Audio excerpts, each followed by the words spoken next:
Brought to you by TechnoSpark 20 series smartphones. I'm superhuman.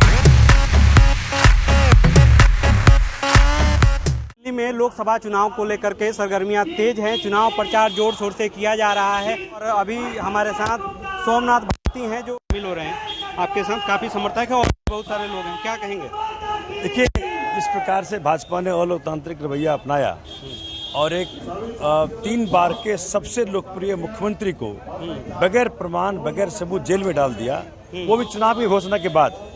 इस बात से पूरा दिल्ली दुखी है, पूरा देश दुखी है कि इस प्रकार का असंवैधानिक रवैया देश के लिए घातक है।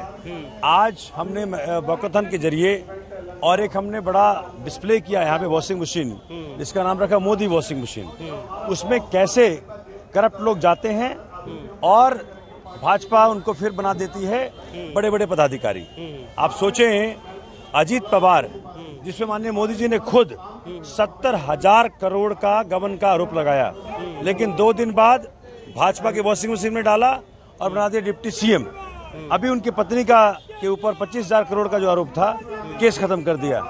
तो शुभेंदु अधिकारी हो, हेमंत बिस्वा शर्मा हो, नवीन जिंदल हो, एक से एक भाजपा के अंदर ये रूटीन बन गया है कि जितना बड़ा जो होगा भ्रष्टाचारी, भाजपा में आ जाओ, हम बना देंगे उतना बड़ा पदाधिकारी। तो ये जो भाजपा का नया स्लोगन है, देश इसको स्वीकार नहीं करेगा। जनता इस बार अपने वोट के माध्यम से इसका बदला देगी, इसका जवाब देगी।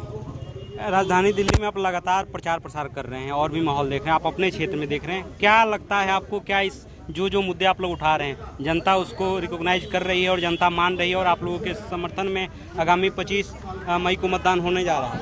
आप देखिए, पहले भाजपा क्या कर रही थी, 400 पार, संविधान बदलेंगे, 2047 का दे रही थी रोड मैप, अब सब भूल गई।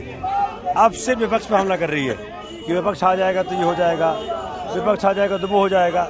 इसका मतलब भाजपा बड़ी बुरी तरह हार रही है। भाजपा को अपनी होने वाली हार का एहसास हो गया है और इसी कारण उनका कैंपेन चेंज हो गया है। अब वो कैंपेन 400 पार का नहीं रहा इनका, अब कैंपेन संविधान बदलने का नहीं रहा इनका।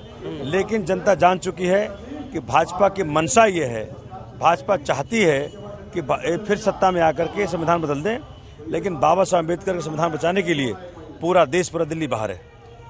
कई दबेबाव में बात चल रही है कि अरविंद केजरीवाल जी की पत्नी को भी चुनाव मैदान में उतारा जा सकता है और आपके सीट पे उतारा जा सकता है, तो ऐसी कोई सूचना आपको है कि अपुष्ट चल रही है? ये सब अफवाह है। चूंकि केजरीवाल जी का जो आदेश है, वो आदेश सर माथे होता है। और अब अरविंद केजरीवाल जी ने बहुत पहले इस बात को क्लियर कर दिया कि कौन कहाँ से लड़ेगा। तो आप ही लड़ने जा रहे हैं नई दिल्ली से? भाई, नेचुरल सी बात है, जब पार्टी ने कैंडिडेट के रूप में खड़ा किया है तो हम तो लड़ेंगे। सोमनाथ जी, अब लगातार चुनाव प्रचार कर रहे हैं, लगातार कई कार्यक्रम सुबह से शाम रात तक अब कर रहे हैं, अब नामांकन का दौर जारी हो, कब नामांकन कर रहे हैं और क्या? बहुत जल्दी करेंगे, आपको उसकी सूचना देंगे, बड़े तरीके से करेंगे, पूरी उम्दा तरीके से करके इसको उस दिन, चूंकि ये हमारे पार्टी के लिए भी और लोकतंत्र के लिए भी सबसे बड़ा पर्व है, उस पर्व को ढंग से मनाते हैं हम। जो वॉक फॉर केजरीवाल का आयोजन रहा, संडे का दिन था, बड़ी संख्या में समर्थक जो हैं आम आदमी पार्टी को यहाँ पहुँचे, कई नेता भी पहुँचे। क्या लगता है इन सब मुहिम का फायदा इस बार आप लोग दे पाएंगे, भाजपा को चुनौती दे पाएंगे? और जो 2 बार से हो रहा है, आप लोग 0 पे आ रहे हैं, तो क्या कुछ बदलाव हो पाएगा? इस बार का चुनाव बिल्कुल अलग है। 24 का चुनाव 19-14 से बिल्कुल अलग है। इस बार का चुनाव शुद्ध रूपेण लोकतंत्र बचाने का चुनाव है, शुद्ध रूपेण संविधान बचाने का चुनाव है। भाजपा को बताने का चुनाव है कि जो संविधान का नहीं, उसका देश नहीं। आप लोग क्यों बार बार कह रहे हैं कि इस बार संविधान बचाने का, देश बचाने का? तो ऐसा आप लोगों को क्या लग रहा है कि देश खतरे में है या संविधान खतरे में? क्यों ऐसा लग रहा है? भाजपा ने खुद कहा कि भाई 400 पार हमको चाहिए। लोगों ने पूछा क्यों चाहिए, कहा कि संविधान बदलना है। तो खुद ही कह रही है, भाजपा खुद प्रमाण दे रही है कि संविधान बदलने के लिए हमको 400 पार चाहिए। लेकिन जनता करे हम 400 पार नहीं देंगे, इस बार भाजपा की हार देंगे।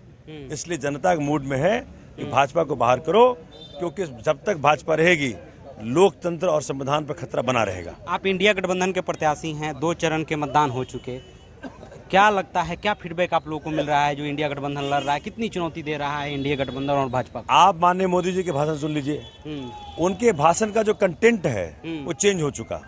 उनको लग गया कि देश हमारे खिलाफ जा रहा है। अब उनका सारा स्पीच में क्या आता है, कि विपक्ष को जिता दोगे तो ये हो जाएगा, विपक्ष को जिता दोगे तो वो हो जाएगा। इसका मतलब विपक्ष जीत रहा है और विपक्ष जीत करके इस बार संविधान के सम्मत, संविधान के तहत भाजपा के द्वारा जिस प्रकार से मुसीबतें क्रिएट की गई सबको ठीक करेंगे। धन्यवाद। तो ये थे सोमनाथ भारती, जिनका कहना है कि इस बार का चुनाव देश बचाने और लोकतंत्र बचाने को लेकर के हो रहा है और जो जनता है वो आम आदमी पार्टी और इंडिया गठबंधन को पूरा समर्थन दे रही है और इस बार हम लोग जीत दर्ज करेंगे। आशुतोष कुमार, दिल्ली तक।